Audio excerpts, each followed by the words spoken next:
Guess what, Lions? For as little as $5 a month, you can get access to exclusive bonus audio content and help this program grow by joining the Lions of Liberty Pride. To learn more, head over to lionsofliberty.com/support. Hey, you guys and gals, before we get started today, I just want to let you know today's episode has just a little bit of cursing, so you might want to hide the kids when you listen to today's show.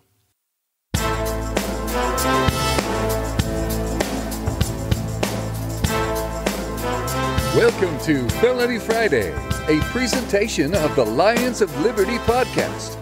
Here is your host, John Odermatt. Felons, friends, and freedom lovers, it is time for another edition of Felony Friday right here on the Lions of Liberty podcast. Felony Friday, of course, is the show that each and every week we focus on exposing injustice in the broken criminal justice system, and this is the 78th episode of Felony Friday, so that means you can find the show notes for this episode at lionsofliberty.com/ff78, and you're going to want to find the show notes page because this is our felony review, our felony breakdown episode, where we're going to be talking about a lot of different felonies trending in the news. We're going to play the most famous podcast game show, Is This a Crime and Should Anyone Do Time? So you're going to want to read those stories for yourself so you can follow along and play at home, unless you're driving, of course. But I'm excited to get to today's show, and I'm gonna introduce my guest in a more detailed fashion in a moment, but just to wet your whistle here, get you excited, I'm going to be bringing on Johnny Adams of the Johnny Rocket Launchpad, and like I said, we're going to be talking about some felonies, so it's going to be a good time. Before I do that, I want to tell you about our sponsor for today's show. We are sponsored once again by Martin Armory, and Martin Armory was founded on the simple goal of making buying a gun simple and affordable. Instead of carrying thousands of guns and, offer you every gun under the sun, Martin Armory focuses on only carrying the 25 most popular firearms. They have rifles, handguns, shotguns, just the best of each category. That's martinarmory.com. And this unique business model, the prices are ridiculous. Go and look for yourself if you haven't yet. Go to martinarmory.com. Pick out a gun that you'd like. The prices are really low. You might want to get two or three. Maybe you get a handgun, a rifle, and a shotgun. Even better. We have a deal right now with Martin Armory. If you enter promo code LIONS at checkout, you're going to get free shipping. So you might be overwhelmed by how much money you're saving, but don't forget to enter promo code LIONS because we don't want you to miss out on that free shipping. One more time, that's martinarmory.com, promo code LIONS. Today on Felony Friday, I welcome in a friend of the Lions of Liberty, but a first-time appearance on Felony Friday, the host of the Johnny Rocket Launchpad, Johnny Adams. And I was lucky enough just last week to be invited to appear on the Johnny Rocket Launchpad, and it was a blast. And in talking with Johnny, I figured, what the heck? Why not come on Felony Friday? Why haven't I brought you on Felony Friday yet? Of course, he said to me, I'm not a felon. I said, well, you're not yet. You might be later. But anyway, you don't have to be a felon to come on Felony Friday. We've brought on plenty of people just to talk about our travesty of a criminal justice system. So, Johnny, welcome to Felony Friday. Hey, thanks, John. I appreciate it, man. And it's an honor to be here. And yeah, no shit. I mean, I was thinking about that too. Like, why haven't you been on the launch pad much earlier than you did? It was like we're at 127 or 128 episodes. And why haven't you been on earlier? I don't know, but that's my bad. I'm sorry for that. But it's an honor to be here, brother. Yeah, well, it's great. It's great to have you here. And, I'm in the same boat. This is 78 episodes. And, there's times where, like you said, for the launch pad, you're racking your brain. Who the hell can I bring on the show? What can I do? That's right. And it's sitting right in your backyard. I mean, we're talking on the phone all the time. We're talking a lot about your comic, the Liberty Force comic, which I've read. It's outstanding. It's not out yet, but you can pre-order it, right? You can. And I'm excited about it. It's like, it's been a project. I haven't done like a project this big in over 20 years. Well, actually I lie. Probably about 7 years when I was in a band we had records, and that was a big, huge ass project. I mean, years of work, but this is a big project for me, and I'm excited to get it released, and I'm excited to put it out there, and it's going to be available here in a few weeks. So it's going to be fun, man. It's exciting. LibertyForceComic.com. That is really exciting stuff. And of course, the Johnny Rocket Launchpad podcast is phenomenal. Mark's been on the show. Maybe eventually Brian will get on the show. We'll see. Brian will get on. He's on my to-do list right now. And I'm not going to do Brian, but he's on my to-do list. He needs to come on the goddamn show. Before we get started talking about these felonies, I did have a question for you. And Mark might have asked you this when you were on with him, God, probably years ago for a one-on-one interview. How did you get the nickname Johnny Rocket? It was actually from the military. I was exceptionally good at slinging rockets downrange. I was very accurate. Oh, wow. And so plus I was kind of into the rockabilly music, and our maintenance test pilot, I can't remember, I forget his name, but he went up to me one day and he's like, Johnny Rocket, that's your name, dude. That's your fucking name. And I'm like, that's kind of cool. Like, I dig it because it has like a retro sound to it and feel. And I'm like, so then everyone started calling me Johnny Rocket in the military.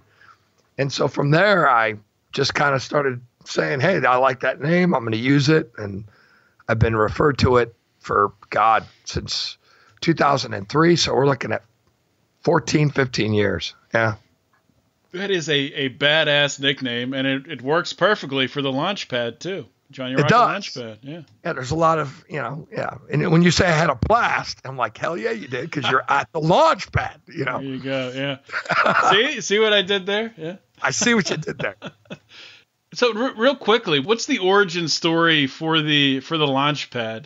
You don't have to go into details on, how you came to Liberty, but what made you want to start a podcast?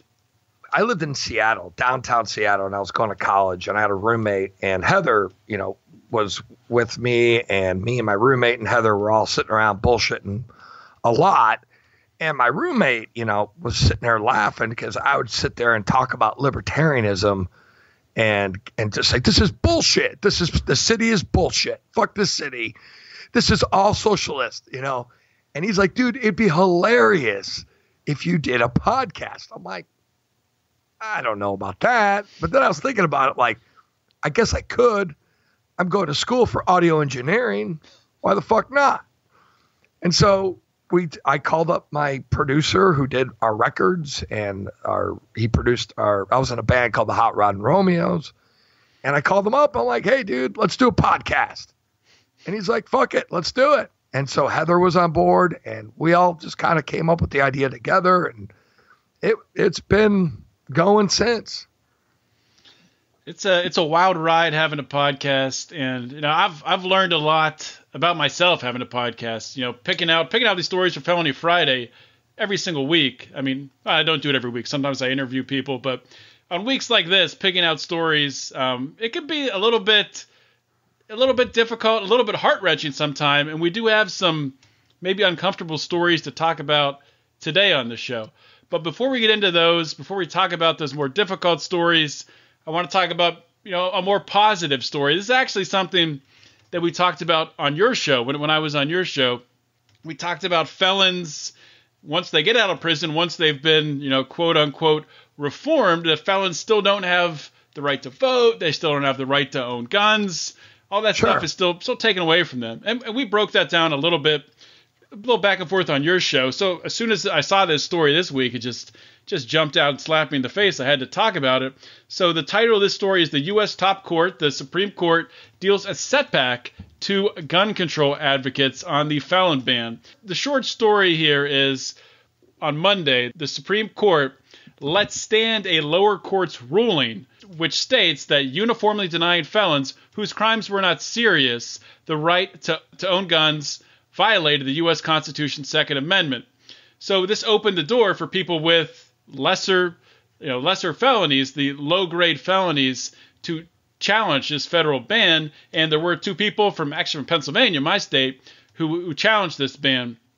And the Trump administration took exception to this challenge, which is interesting because, I don't know, when some people think of Trump, they think of someone who is for the individual, maybe. I think some people have that misguided thing when really he's not, but that's sort of its own thing to talk about. But the Trump administration can be a little totalitarian and challenge this, saying that this is a dangerous precedent to set. And luckily, the Supreme Court let this lay, and it's going to open the door possibly for judges in the future to allow some of these felons to get their rights back when they appeal. Another interesting thing in this case is the two people who brought the charges against, they were only charged with misdemeanors. But if you're charged with a misdemeanor and your sentence is even in excess of 2 years, your potential sentence in excess of 2 years, that translates to being a low-grade felony, even though you were not charged with a felony. That is the definition of a felony, having a sentence that could be 2 years or more in prison. So, sure. Johnny, what are your thoughts on this? One thing I do want to talk about first, that the Trump administration cited the reason, the opposition to this, was because there's some stats out there, who knows where this data is coming from, of felons who've been released, who got their gun rights back, who committed violent crimes. So I guess I would ask first is, I mean, why aren't they checking for felons who did not get their gun rights back and are still going out there and getting guns illegally and committing violent crimes? I mean, John, that's a good question. I mean, no matter what you do, if you don't trust the guy getting out of prison, right? So if you think this person's going to commit a crime, if you feel like he is going to, hey, he got busted, for murder, but after 10 years, we're going to release him and we're just going to say, we're not going to give your gun rights back. Trust me, that dude's going to still find a way to get his goddamn gun. Like, he's going to find a way. If he's intent to kill someone again, he will. So to me, it's just absolutely ridiculous to think that, if you just make something illegal, it's not going to happen. I mean, that's the biggest thing that we should be looking at. If you don't trust the individual, the guy has served his time, all his rights should be restored. 100%. Voting rights, if you release a guy from jail. If you don't trust that individual, why would you release him? Period. And the two guys who appealed this, actually, the charges they had against them, the one guy, he pled guilty to corrupting a minor. I guess the minor was 17 years old, a female employee that he had in his business. They had a sexual relationship. And he pled guilty to that. He got 3 years probation, no jail time. The other guy, this was in Maryland in 1990, he got charged with carrying a gun without a permit. And he was given a suspended jail sentence and a year of probation, meaning if he didn't violate, never went to jail. He never violated, never went to jail. So these are very... Sure. They're not violent sentences. These aren't people committing homicide. They're not people committing assault. Yet the Trump administration felt the need to push back, saying that this is potentially letting dangerous people back on the street. So are you surprised by the reaction of the Trump administration here? No. I mean, Trump is not a pro-gun guy. Let's face it. I mean, there's a lot of Republicans who don't like that about him. There's a lot of libertarians that don't like that about him. Democrats actually do like that about him. He's he has some sort of quasi ties with the NRA, if I'm not mistaken. However, really, he's not a pro-gun president, and he never will be. And so, yeah, it doesn't surprise me at all, man. And we're probably going to I don't think he's going to make an active, he's not going to go out and try to ban guns or do any of that, but he'll kind of, from the shadows, he may try to fuck with people who want to own guns, and especially felons. Yeah, I totally agree with you, Johnny. And I think it's part of our two-party culture in this country, where you see that people see someone, they just see them running as a Republican, and they just automatically think they're pro-gun, and they don't look back in their past when Trump has supported assault weapon bans. He's not a pro-gun guy. He's not a pro-individual rights guy. Not at all. He's not at all. Yeah. Yeah, I mean, come on. He is the Democrats' Republican, and that is how he won, I believe, the election, is that he kind of he waffles on some of these issues, and people didn't like Hillary at all. And he said some of the right things to get the lefties to buy into. And I think him with guns was one of the reasons why maybe some of the lefties voted for him and his past opinions on guns. Yeah, definitely. His support of unions and things like that. Obviously, the lefties like that as well. Yeah, we love unions. Yeah, especially public sector. Yeah. Yeah, well, we could talk about Trump all day, but we're here to talk about felonies, so we'll keep moving on. And this next one I want to talk about, I saw that Chris Ann Hall posted about it over the weekend. This was a American speaker arrested in Canada for smuggling in quote unquote hate speech on his iPad. This guy goes by the name of Wild Bill for America, but his real name is William Finley. I've never heard of him. But he was arrested over the weekend on June 24th at a Canadian airport. And he claims, this has not been verified by anyone outside of him sending texts to people, that he was detained for smuggling hate speech in on his iPad. The reason behind this, he was going up there to speak at an event. This was the event was called the Patriotic Unity Mega Festival. It was really? Coordinated by Canada's Worldwide Coalition Against Islam. So These people are outspoken. They're speaking, against a religion. Some people would call that hateful speech. Some people would call that it's definitely not being tolerant of all religions. That's right. So he was detained. And in Canada, they don't take too kindly to stuff like that. Well, you should have stopped that. He was in Canada. You could have stopped right there. I mean, that's the end of the conversation. I mean, they have no freedom of speech. As far as from what I know, I think they have some sort of anti-Islamophobia bill or something. I've heard about it where you can't really say anything. You can't say certain things. You can't talk bad about certain races there's all these bills, and there is absolutely no free speech in Canada. Yes, the guy has a right to go there, but to me, it seems like if this dude just went to Canada and you said iPad, it was on his iPad. Yeah, he had a speech on his iPad. They actually had to, they pretty much targeted the dude. I mean, the dude, I don't think was, I don't think they were randomly searching iPads. Yeah, I don't think they're getting warrants for that either. No. What the fuck? Like, we're just going to randomly pick you because we know you're going to speak somewhere at this coalition against Islam.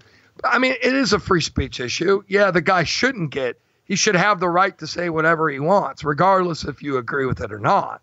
I'm not Islam. I don't believe in it. But, I mean, people have the right to believe in it, but you also have the right to say it's stupid, too. So he had done nothing wrong at all.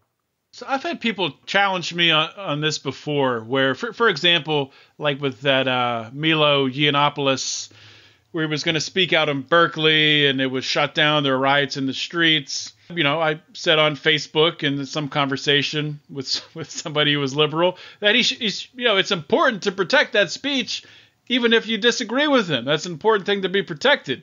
And I was sort of surprised, not really, that I got a little backlash for that, saying that, well, we don't need that guy to speak. I mean, he wasn't hurt. That's all that mattered. He was protected physically. He wasn't injured by anybody, but he doesn't have a right to speak. So Johnny, question for you. Why is free speech, even if it's somebody saying that they're a Nazi or they hate gay people, why is it important to protect even that hateful speech in your mind? Well, I mean, if you look, that's a great question, dude. Like, is this revenge for the rocket fire? This is rocket fire revenge. That's right. So so I guess it's important because, I mean, yeah, there's a lot of bullshit ideas out there. Us as libertarians, we have all these great ideas, and we don't want our ideas banned. And even though we may disagree with the left and a lot of the left's economic ideas, they still should be able to be heard. And regardless, even though I hate what they have to say, they should have the right to say it. Even though I'm opposed to it, I think it's important to at least get your information out there. And And regardless if it's right or wrong or it's fake news or whatever, it's up to the individual to process and siphon out the bullshit. And it's kind of up to you as an individual to determine what you want to read and write and hear. And it's not up to the state to tell you what you can hear. So to me, it's just the state that's really afraid that if they get any idea of liberty, that it might catch on and that they will lose control. And that's what I think why most states are afraid of free speech. That's a great answer. That's an excellent answer. You passed the test. Bam! That's actually a good intro, a good way to get rolling to play Is This a Crime and Should They Do Time? Is it a crime? Should they do time? Or do you think they learn their lesson from a hefty fine? Is it a crime? Should they do time? And since we have to ask the question, is the system down or out of line? Oh, wow. This is the best game show ever, dude. Oh, the best podcast game show, because I've never heard of another podcast game show. So by default, unless one of the great Felony Friday listeners out there wants to find another podcast game show, I'm going to claim the title as the #1 podcast game show in America. I think it is. I'll back you on that. The first topic we're going to talk about in Is This a Crime? This is a sad story, just to prepare everybody. This actually comes out of Belgium. And that's right, we go outside of the U.S. It's international, baby. So a judge in Belgium convicted parents after a baby died from a vegan diet. And the judge sentenced the parents to a suspended 6 months jail sentence after the death of their 7-month-old baby. This couple worked at a health food store, and they were feeding the child vegetable milk made of, I think this is not a typo, this is right, oat, buckwheat, rice, and quinoa. So I don't know what that oak means, but I don't think people should be eating wood, so don't try that at home. This is this is sad. The child is a 7-month-old child, died weighing 9 pounds. A lot of infants are born weighing 9 pounds, 8 pounds. I know when I was born, my mom always gives me a hard time saying that I was a 10-pound baby. So there's infants that are born at a weight more than this poor child was at Sure. 7 months. Sure. And experts believe that it is possible.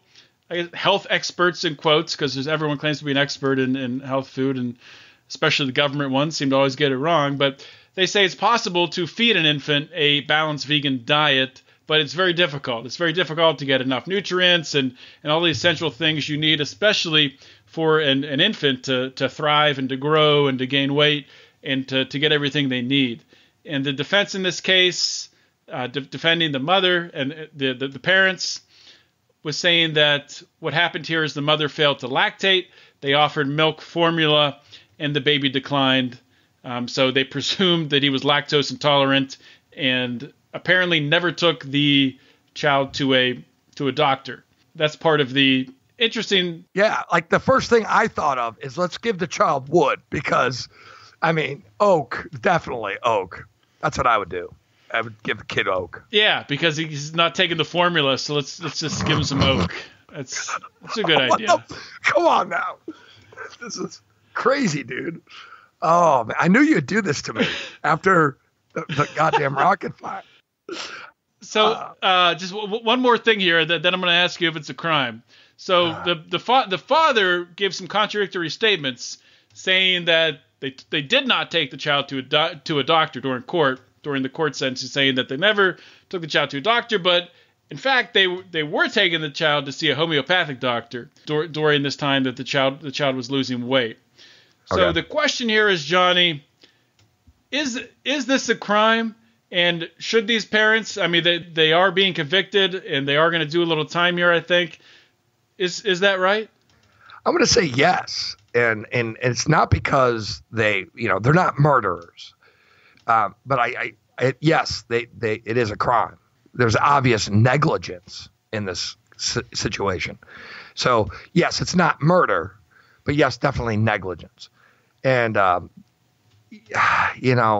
again, it's a tough call on that. It's a moral question, but yes, I do think it's definitely a crime, and yes, they should do time. The thing about this though is, you get into these homeopathic things, and I'm not saying that there's validity in that, but at the same time, if you saw that maybe option A isn't working, maybe you should move to option B, or try to find, if you go out of your way as a parent, you would try to find alternate ways. Like, things aren't looking good still, and our kid's 7 months, or 7 months old. I definitely think that it was a negligence on their end. So yes, it's a crime.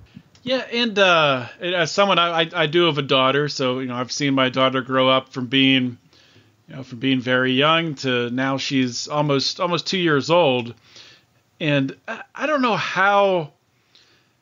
And not even just the parents, but when you have a baby, you're bringing friends and family around, and everyone, you're taking them to see other kids, and I just don't know how something like this happens to this extent, and a child just wastes away at 7 months. Right, exactly. And there's not people.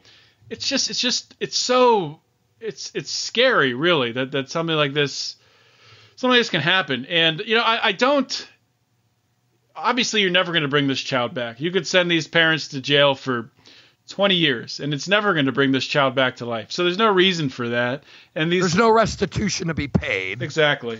And yeah, so it's a sad story. And like, again, that could have been prevented if maybe they sought, somebody who is a practicing doctor, and who actually had some skills. And if I was hell-bent on saving my child, I just wouldn't continue doing the same thing over and over and over again.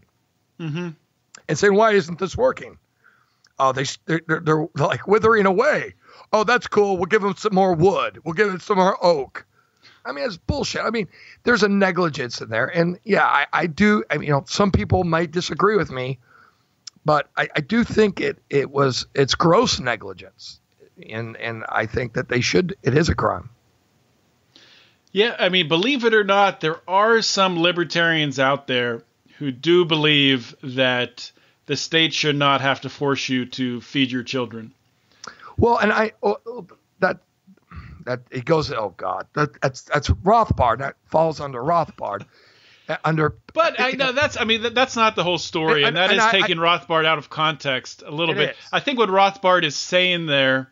And there's people that I'll probably get emails and tweets about this, but I think what Rothbard was saying, and correct me if I'm wrong, Twitterverse, I know you're out there, that it's not in the libertarian philosophy to dictate that.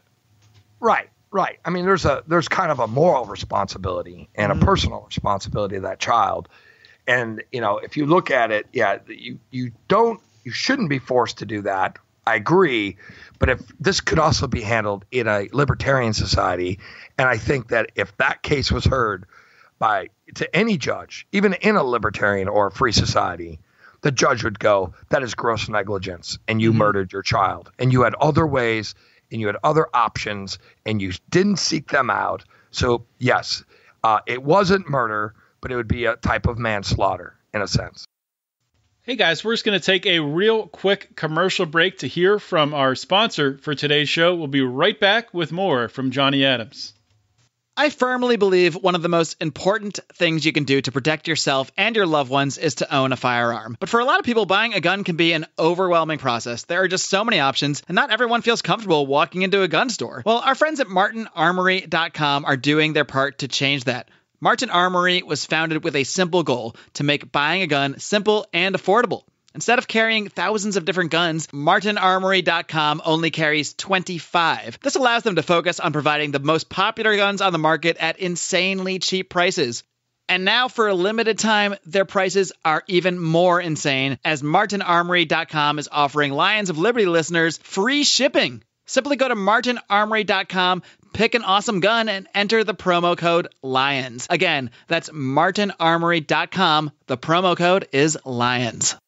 Let's move on to another case here. This is out of State College, which is my old stomping grounds in college, home of Penn State University. And just to briefly summarize this, there's a lot of moving parts in this case.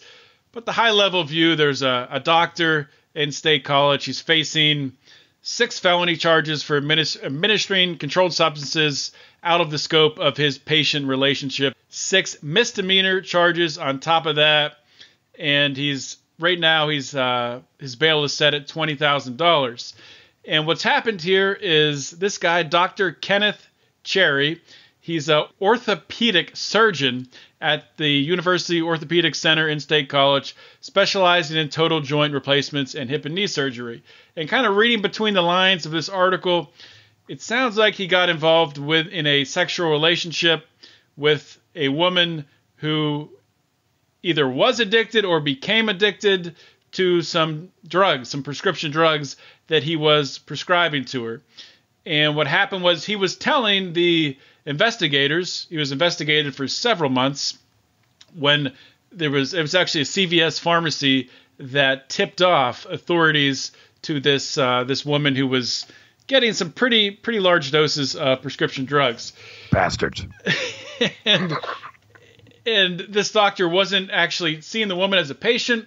I guess the woman says he would just leave a prescription in his car unlocked and she would go pick it up and take it in the pharmacy. The doctor says that he was doing this because she didn't have insurance, but it turns out she did have insurance. So these stories aren't lining up. It sounds like maybe it was a drugs for sex scheme. I don't know.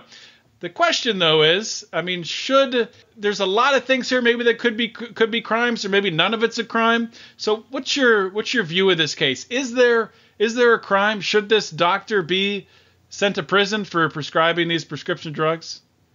No, not at all. And like I was saying before, if she wanted to get the prescription drug, she's going to get it regardless. So the dude lucked out. He was probably getting a piece of tail on the side, and it worked out good for him. So, he's good to go. He lucked out till now. Now he's nice. Well, no, yeah, exactly. But no, he shouldn't do time. It's stupid. Again, it's just a pill. She would have gotten it somewhere else. At least she was trying to kind of make it look legitimate in the state's eyes. But no, it's not a crime. Not at all. She was going to do it. Drugs shouldn't even be illegal. It's not an issue. Yeah, I agree with you. And I think, one thing to point out is they were coming down on him even outside of the stuff of him having sex with a patient and drugs maybe for sex. Even outside of that, he was saying that he was doing it as a good deed, so she didn't have to pay to get an appointment just to write the prescription. He said he'd done it for other people, and apparently that is illegal. I did not know that was illegal, which is freaking ridiculous. That's stupid. So what you're saying is if you're not a patient of that doctor, so if that person is not in the system and you're a doctor, but you haven't come in and you're not in my records or whatever, that is a crime if you prescribe them something. Apparently, at least in Pennsylvania, but it sounded like it was federal, which is ridiculous. That's another stupid law. Yeah, it's all stupid. I agree. So it's not a crime at all. Again, all that stuff should be over the counter anyways. Legalize all the drugs. All of the drugs. Bring it out in the open. That's right.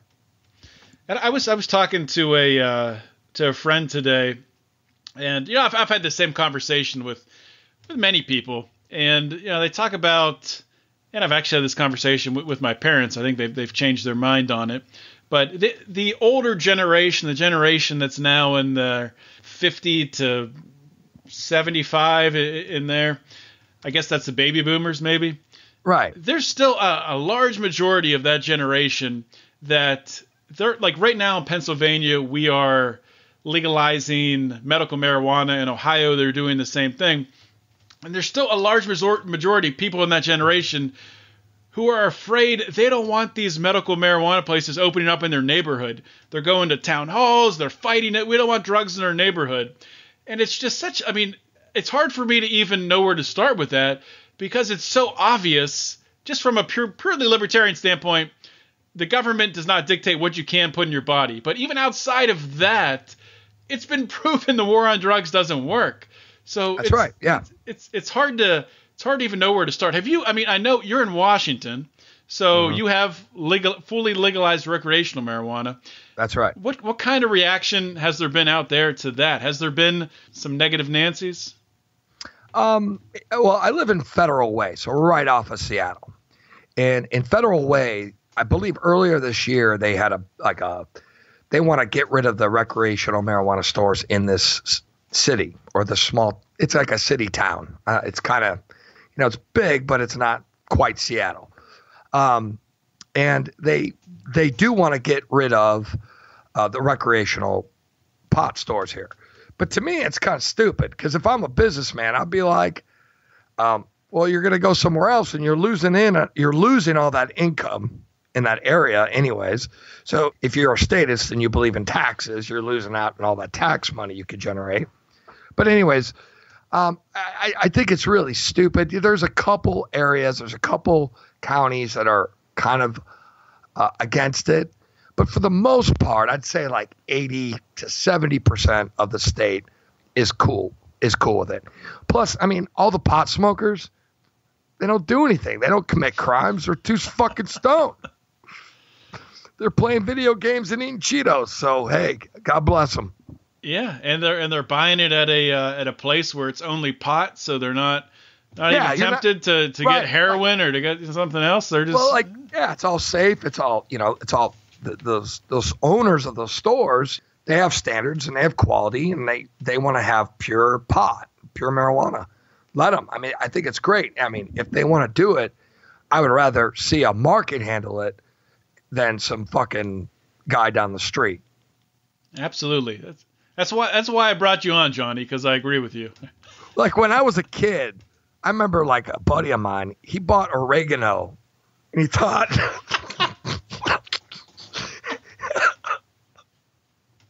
it was hilarious. I was like, really, dude? And he was trying to buy pot. I mean, somebody just conned him out of $10. At least if you go to the pot store, you're going to get marijuana. That's dude ridiculous. Got fucked. That's hilarious. You hear about that stuff. I haven't actually heard of anybody that's done. Yeah, because I mean, like when I was in high school, I mean, fuck, I remember buying some, but it wasn't a big deal. But my buddy, man, he bought it and he was telling me that he had got oregano, and we were giving him shit forever about that. That's fucking hilarious because he didn't even know what it looked like. He didn't know what weed looked like. Yeah, well, it's not all bad. You can still season spaghetti with it, so it's pay a little much for it. It's expensive fucking oregano. Yeah. Oh man! All right, man. We got our last Is It a Crime story here, and this is probably maybe some of our listeners have heard of this guy. I don't know if you have, Johnny, a former Packer. Are you a football fan? I used to be, but no, not anymore. You've given it up. That's probably smart. I should probably give it up too. It takes a lot of time. It does. So this guy, former Packer, Amon Green, he was a running back for the Packers. He was a really good player. And what happened here is he has a 17-year-old daughter, I think, and 15-year-old daughter. Sorry, excuse me. And I guess she was mouthing off to him, didn't want to do the dishes. So the police report says that he picked her up and made her start doing the dishes and hit her. Allegedly hit his daughter in the face. And Green disputes that and says that I think his words were he like slapped her upside the head. May have hit her glasses, but she had a bruise on her face, and he's facing a charge of child abuse, intentionally causing bodily harm that this carries a possible 6-year prison sentence. With child abuse stuff like this, libertarians talk about this all the time. It goes back to, should you be allowed to spank your child? What is a spank? Should you be allowed to hit your child? So in this case here, Johnny, then maybe we can talk about the other stuff. But do you think this is a crime right here? This is a tough one because probably. And I'm not one. I'm a libertarian who is actually for spanking.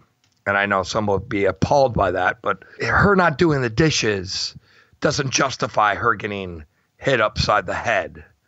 So is it a crime? Yes. Should he do like a lot of time? Probably not, but no, I don't think he should do a lot of time at all. So he might maybe a couple weeks or something, but no, I don't. Yes. Is it wrong that what he did? Yes, absolutely. And again, I'm a libertarian who does believe in some loving discipline. And I believe that a good whack, especially if it will correct a bad habit that could potentially hurt a child later on, if you don't correct it early in life. But to me, that just seems like him being a dick. And so I think that's where I stand on that one. Yeah, I agree with you, and it's tough, but it's a tough call. But I don't think there's a line, right? I mean, there is. Like if I don't know what example to use, but if I see a kid and my daughter is doing something over and over again, and it could be dangerous to her, and she continues to do it, I would whip her in the butt. But it wouldn't be to hurt her in that sense. I would do it just to uninstill a bad habit, because kids don't have logic. They don't understand things yet. They're not a fully developed individual with rights, or a full rights bearing adult. Right. Oh, absolutely. And I mean, maybe we're talking a little younger than 15, but if you have a kid that's anywhere between the ages of just learning how to walk all the way up to eight years old, if they're running in the street where they get hit by a car, they're not understanding consequences. They don't really understand, that they could die or those consequences. So, I mean, sometimes you need to be able to discipline them, and maybe that would involve a spanking. Of course, there's a line there. They don't understand consequences, so there has to be another way to help them to understand. But I mean, what he is saying, though, by her not doing the dishes, it's not a consequence like, well, you could get hurt or you could die or you could get injured later on if we don't instill these behaviors now. It was more along the lines of, I have authority over you. I'm going to instill authority over you, and you better listen. And if you don't, I'm going to kick your ass. That's what it sounds like to me. So if your kid, when you spank a child, it should help them understand a much lesser pain in lieu of losing their life or doing something that could be potentially dangerous to them. Mm-hmm. But not doing the fucking dishes isn't an excuse for that.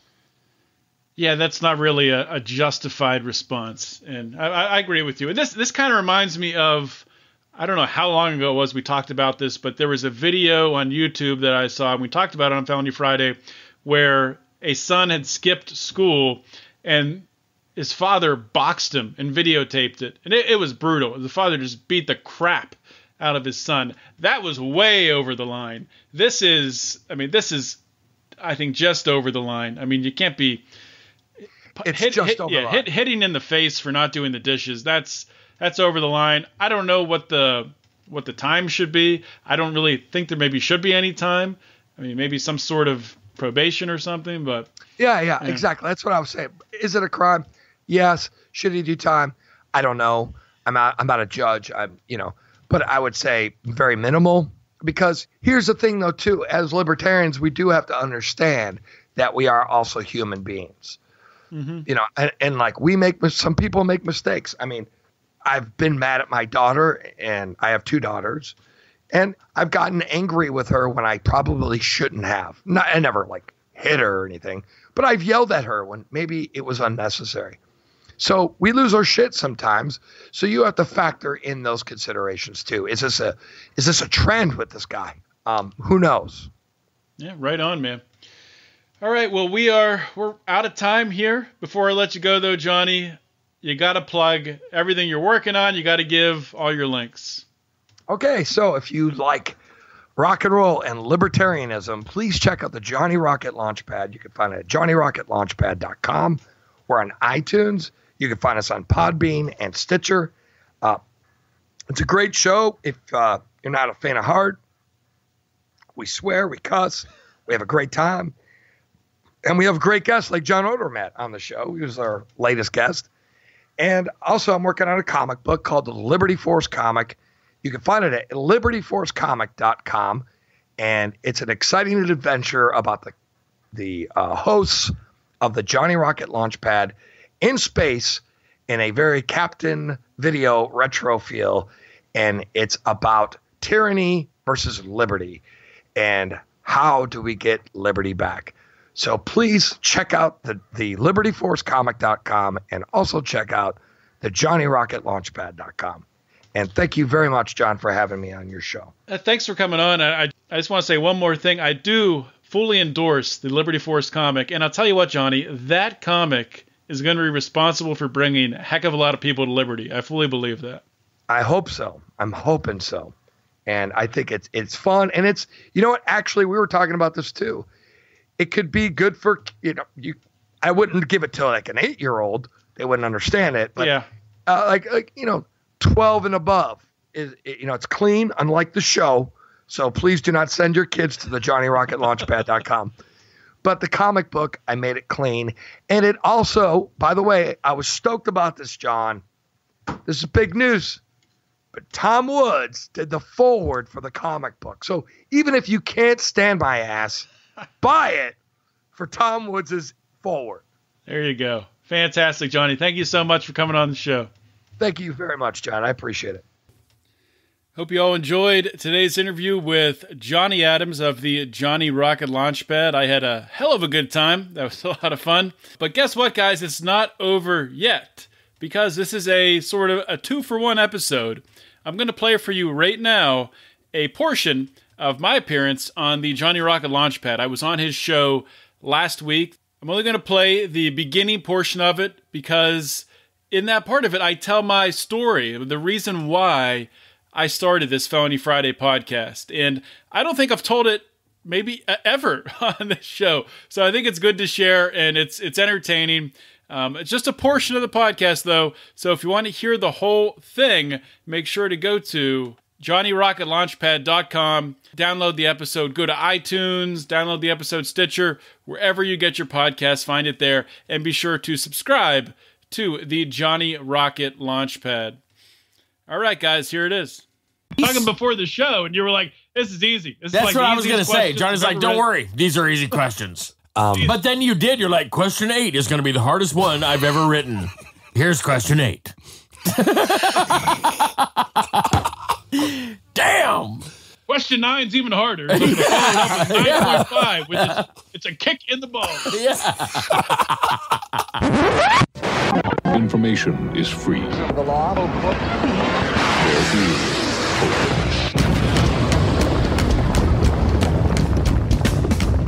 The Johnny Rocket Launchpad. And now, here's Johnny.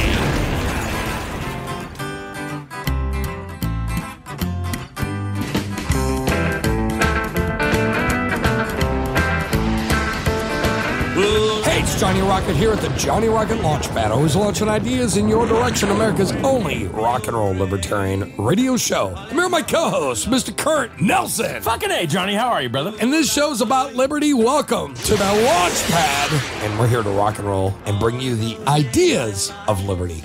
Curt, how are you? I'm doing fucking great, man. Doing great. What's going on this week? Oh, man, like too much to say in like a little blurb. What do you mean? Just give us a blurb. Gigs and shit business in China and selling cases and building cases and the building and construction and audio and yeah. Nice, dude. It's crazy and stupid eclectic. Nice. At least you're getting paid though, right? Yeah, I'm getting paid. That's all that matters, man. Yeah. Is it all free market? It is. In fact, I pay as little taxes as possible on that cash money. Yeah. All under the table, motherfuckers. Anyways, it's Johnny Rocket here at the Launchpad, always launching ideas. And again, it's liberty. Everyone who's listening to the show, I had this epiphany the other day. I'm like, who the fuck should I get on the show? I'm researching all these people, all these crazy fucking libertarians. Hit up your fucking backyard. Hit up your brothers. That's right. And so, we've been doing shows with the Lions of Liberty. We've had Roger Paxton on. Recently, Chris Spangle, last episode. Why not John Odermatt? I talk to John all the time. He's the shit. Great guy. Yeah. Super smart guy. I'm like, what the fuck is wrong with me? John, come on the show. Fuck all these other people. Let's get to our roots here in the League of Liberty podcasters, more or less. John Odermatt is a risk management professional in the energy sector, entrepreneur, co-founder of the Lines of Liberty, and host of the Felony Friday show on the Lines of Liberty podcast. Felony Friday focuses on exposing the injustice in the broken criminal justice system. Felony Friday features interviews with former cops, forensic experts, lawyers, journalists, activists, and ex-felons. I welcome here on the Launchpad. Give it up for John Odermatt. Yeah! Woo! Yeah! What is up, guys? You are way too kind with the pleasantries. I'm a little uncomfortable. Well, as Chris Spangle last week said, "Oh, you guys are sucking my dick." No, not actually sucking your dick. But here's the thing, man. We're like podcasters. Promote our brothers. You know what I mean? Like we're all on the same team. Together. We do. That's right. Chris Spangle and I had this conversation. He was like, "Well, we are technically competition." But I'm like, not really. Because if your show does really well, it's only going to bring more people to me in the long run. You know, it's not really competition, in my opinion. I guess a way to look. I agree with you, and I guess a way to look at it is, it's like if you found a small city and there's a bunch of restaurants competing with each other. They all want to make that area prosperous and grow, and they want to attract people to it. And that's what we're doing with the Liberty Movement. We just want to get more people interested and listening to all of our shows. You know, pretty much if people like one of our shows, they're probably going to like all three, all four, all five, however big the League of Liberty is. That's right. Yeah. That's right, man. But John, thank you so much for coming on the show, man. Thanks for having me on. I've been looking forward to this ever since you asked me. The way that you explained it is exactly the way that you asked me. What's that? So you were not lying. You called me up and said, "What the fuck? Why didn't I think of this?" Yeah, that's right. You come on the show. Actually, you sent me a text first, but then we talk. And I got to get Brian on too. So that's another guy I got to get on. And I've been on his show, and I'm feeling like an asshole. I've been on Electric Liberty Land, but he hasn't been on the Launchpad. Oh, so you are an asshole then. I am a dick. Yeah. I didn't mean to be one. Sometimes you get wrapped up. Sometimes it happens, and you're just like, fuck, I didn't mean to be a dick, but I am. Yeah, I am. Total You were dick. on like the first or second episode of Electric Liberty Land, right? Yeah. Thanks. Way to rub it in. Yeah. Nice. Yeah, that's true. Thanks, Brian. Thanks for having me as one of your first guests and having invited you onto the Launchpad. So, John, you do a really, really cool show. It's called Felony Friday, and it's part of Lines of Liberty. Talk to us about your show and what are you trying to do with the Felony Friday portion of the podcast? Yeah, so just to clarify, it is part of the Lions of Liberty podcast feed. So if you go subscribe on iTunes or Stitcher or wherever the heck you kids are listening to your podcast nowadays, you subscribe to Lions of Liberty, you get Mark's show every Monday, which is the OG show, as he calls it, the Lions of Liberty podcast. You get Brian's show, Electric Liberty Land, and my show on Friday. But with Felony Friday, I guess this all started out years ago. My interest in the criminal justice reform, and I had a couple moments that really slapped me in the face. And I guess to set the stage, I grew up in more or less a bubble. Grew up south of Pittsburgh, not too far from where I live right now, in an area that really wasn't exposed to. We didn't have crime, or we didn't have a lot of drugs in our high school at the time, anything like that. So I wasn't exposed to a lot of the stuff that I talk about now on Felony Friday. But went to college, graduated college, moved out to California. And I was working in a place known as the Inland Empire, which is about an hour east of LA on the 10. And it's a industrial area. It's a rougher area. There's a lot of people there that have spent some time in prison. And one of my first jobs, I was hired by this company. I was like a management trainee, so I was kind of like their lackey. They just moved me all around wherever they needed help. And one place they put me was in HR. They needed to hire a bunch of people. So I'm in HR, and we need to hire like 10 people. We're running like 2 or 3 shifts at this plant.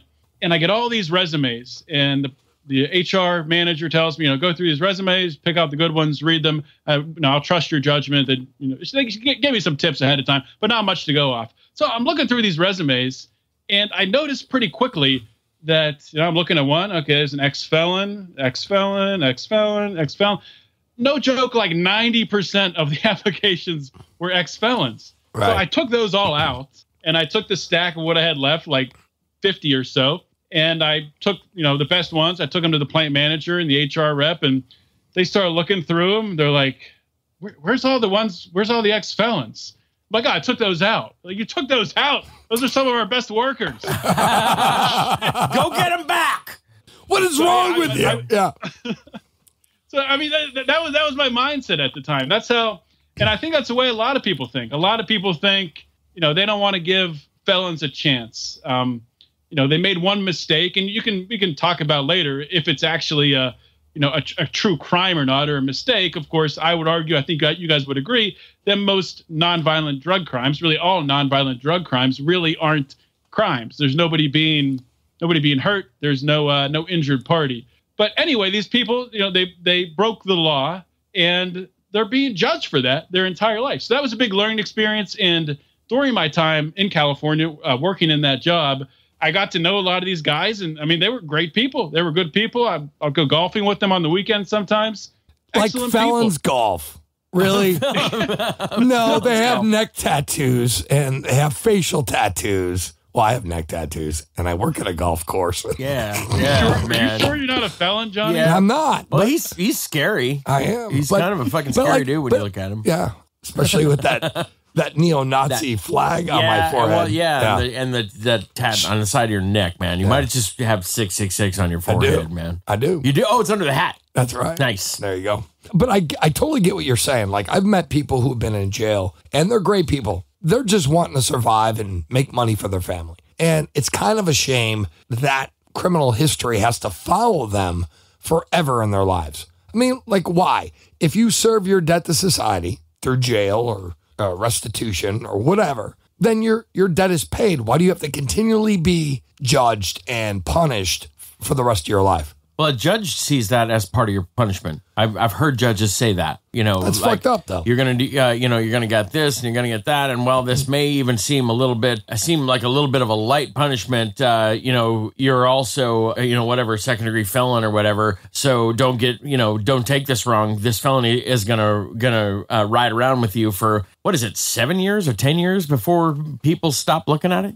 I mean, and it's not like people really ever stop looking at it, but legally, it's tough. Yeah, well, if you look at like the rights you lose, the right to bear arms, in most states, you never get that back unless I guess in California, they've passed that proposition where they've allowed a lot of people to apply for their felonies to be expunged. Now they have the right to bear arms and vote back. But a lot of felons never get that right back. And that's so the second part would really kick me after learning that. And that was at the same time that I was becoming libertarian too. So my entire world was changing. But when I moved back east, moved back to Pittsburgh, I met my wife, girlfriend at the time. We were dating, and her younger brother was in college, and he got busted selling some pot to underage cop like 5 times. The cop, an underage cop. First. No, undercover cop. I'm like, goddamn, cops are getting young.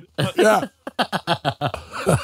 He got caught selling pot to an undercover cop, and this undercover cop came back, 4 or 5 times as they do it, escalating the amount until he got to the amount that he could be charged with a felony. And kept pushing him until he could actually get a felony out of it. Exactly. What an asshole. The bullshit of it at the time, and I trust my brother-in-law, and I've talked to him about it. He wasn't really selling. He didn't have like an operation. This guy came to him, met him through a mutual friend, and he was really just going. He wasn't making any money off of it. He was just trying to help him out, going and getting the pot and giving it to him.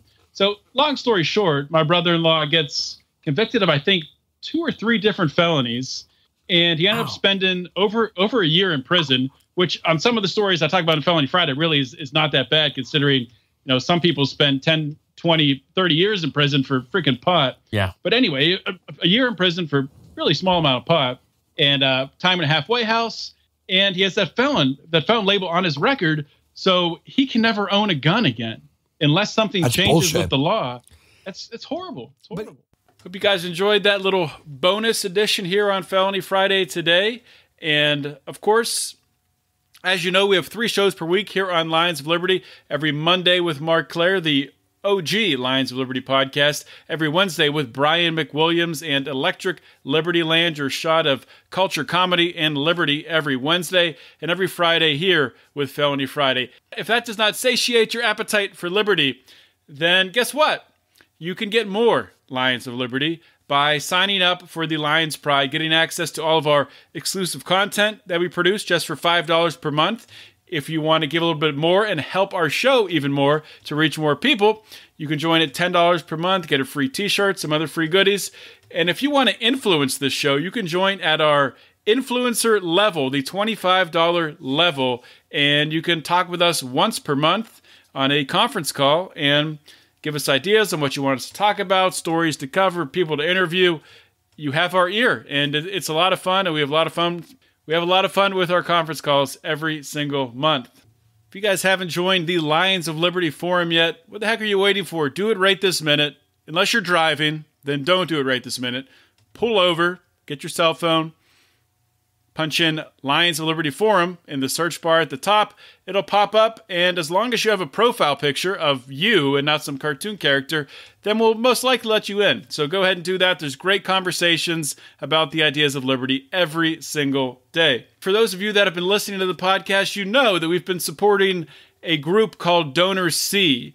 Donor C was founded by Greg Glyer. He was a previous guest on this podcast, interviewed by Mark Claire. And we've combined with a couple other libertarian podcasts and the group Walk the Walk. You can find Walk the Walk on Facebook just by searching Walk the Walk with spaces, and the group will pop up. It was founded by a Lions of Liberty Pride member, Clint Rankin, and it's a way to kind of bring all these different people together and pick different causes on Donor C to support. And the cause we're supporting right now is a phenomenal one. You got to check it out. If you have even $1 to give, please think about giving to this cause because it is so impactful.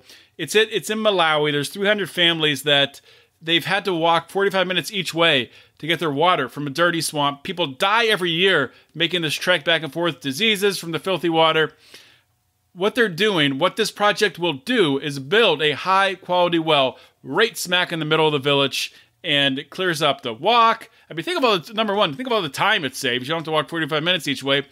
And that's, I mean, let alone, it's so much safer and cleaner. It's just an amazing project, guys. Please think about giving some money to this project. There's only $1,615 left to get this fully funded. So let's make a push. Let's get this funded as quickly as we can to get this well built. That's all I have for today, guys. Thank you so much for sticking with me. Those of you out there that listen to this whole 2-feature episode of Lions of Liberty, thank you so much for listening. This is John Odermatt signing off. Always remember to keep your head up and the fires of liberty burning.